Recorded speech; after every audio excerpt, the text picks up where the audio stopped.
Warning, the following views and opinions are not shared by the channel owners. Any complaints, criticism, or beef should be sent directly to Oliver and Olivia.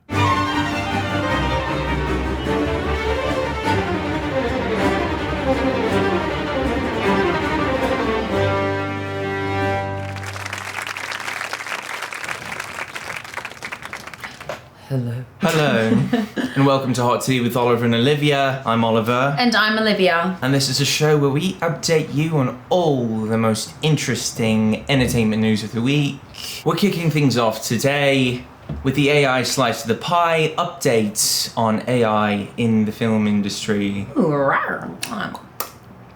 Mm-hmm.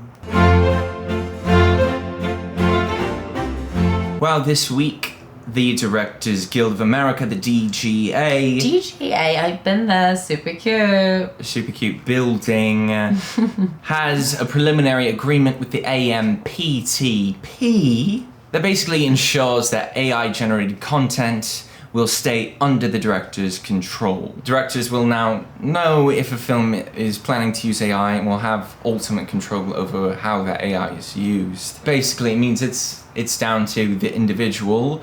The directors that we really respect, who have integrity, will have the control to never have to fuck with AI. It's like, do we fuck with the director? So it's kind of like knowing how the director's using AI, knowing how they're building their worlds and telling their stories, I feel like is a huge, important piece of the art that we want to consume. Putting those safeguards in place so that we're using AI the way we want to in Hollywood. Right, because it is a tool. It's a tool. It's a tool. It's a tool. Another huge piece of AI news in film this week.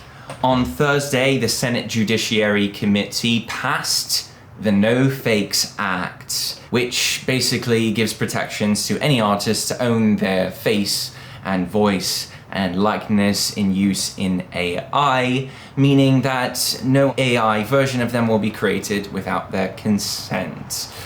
This is a really great move. We're super excited about it. It's super cool. I think what's actually the most exciting part about it is that widespread everyone seemed to be in support of it, not just the actors union, but also the AI companies themselves. SAG-AFTRA, the studios, OpenAI and Google, which is, it's really the first time all of these different groups have rallied behind anything. Pretty amazing, pretty powerful, because clearly AI knows that they're just a tool too. It kind of seems like we're all pretty aligned in that. How can we use this thing to best serve us, and how can we protect the artists where the artists need protection, which is why it's so essential that any artist union for any role in film or storytelling is taking a stand for what they need. We don't have to just let things happen to us. Ultimately, exactly. We are in control of how we use AI, and it seems like this is a move towards everyone knowing that and us taking the steps to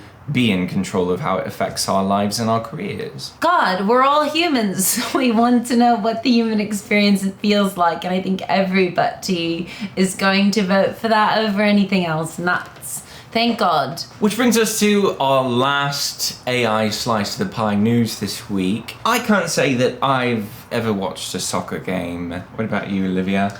You know, before I had high aspirations and dreams of becoming an actress, I thought that I was going to be a famous soccer player. I have really no concept of the whole sports of soccer that's happening right now in the present day, but there was a time in my life where it was the dream. The dream for Olivia, also the dream for Brazilian soccer superstar Neymar. Neymar what? It's just a name like Madonna. It is such an Madonna energy. And with his Madonna energy, he's decided to sign a contract with the Chinese AI company Flare-Flow. Flare-Flow. Dear for Lord. 16 episodes of a micro drama featuring an AI likeness of himself. And this is news this week, not because we love soccer, but because this is the first time that a superstar of his caliber has licensed his likeness like this. The highest superstar of his caliber and likeness. He's the first to sign off on this. Of fucking course he is. He's literally a sports star. If you made all of your money kicking a ball around on a field and someone said, hey, you could be famous on screen acting and you have to do nothing, of course.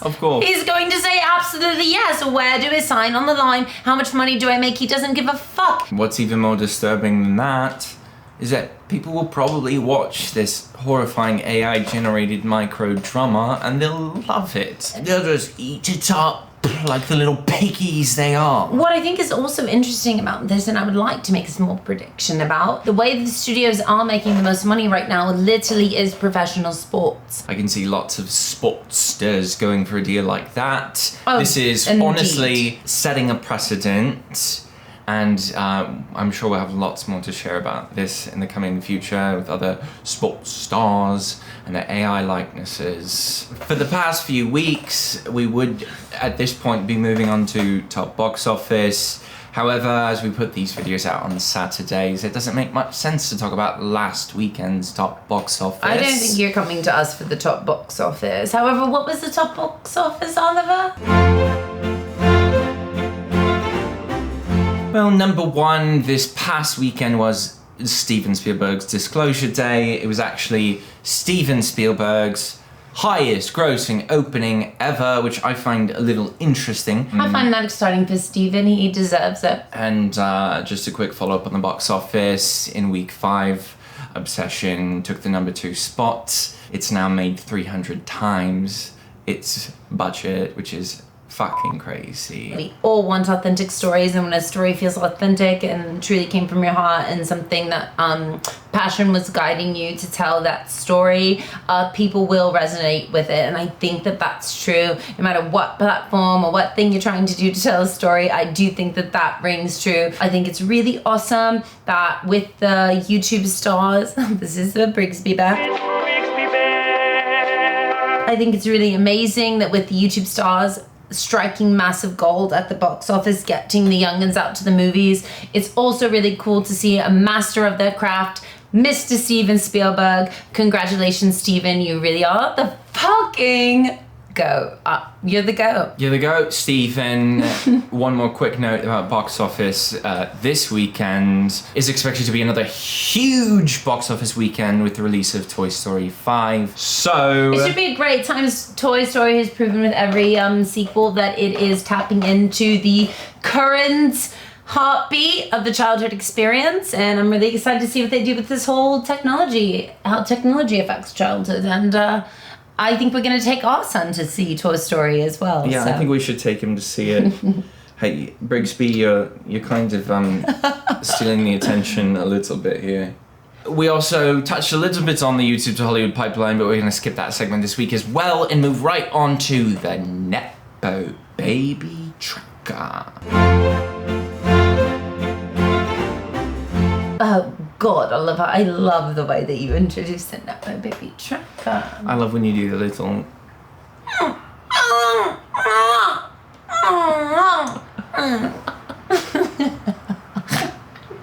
The part of the show where we look at news this week of who just got a big opportunity because of mommy or daddy.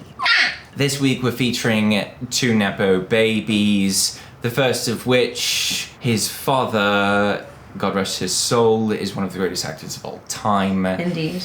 We're talking about Cooper Hoffman. We love Cooper Hoffman. Cooper's great, not as great as his father. But We're some big Licorice Pizza fans. Only hope that he will be indeed as great as his father. he's got a long way to go, but he's got a long time to get there. He so sure does. We've high hopes for Mr. Cooper. And what's the news on him? Well, they just dropped the trailer from Magnolia Pictures' I Want Your Sex. I felt like maybe I was falling in love with you. Are you serious?